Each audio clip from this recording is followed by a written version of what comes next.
எல்லா நேரமும் பொறுமைன்றது இருந்துகிட்டே இருக்காதுங்க. ஒரு நேரம்ல ஒரு நேரம் சி போடான்னு மனசு வெறுத்து போயிடும். அந்த அளவுக்கு யாரையுமே கொண்டு வராதீங்க. இவங்க தானே பேசுவோமேனு அலட்சியமா இன்னைக்கு விட்டுட்டா நீங்க தேடுற நேரத்துக்கு கண்டிப்பா அவங்க கிடைக்க மாட்டாங்க. போனவங்க தான், விட்டது தான்.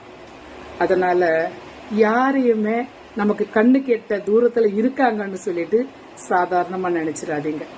அவங்களுக்கு யாரும் இல்லாம உங்க மேல பாசத்தை காட்டல, உங்களை சுத்தி வரல. அவங்க உங்க மேல உயிரா இருக்காங்க.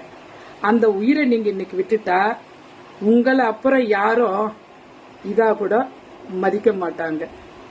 அன்பா இருக்கிறவங்க இந்த காலத்துல கிடைக்கிறது ரொம்ப கஷ்டம். விட்டுடாதீங்க.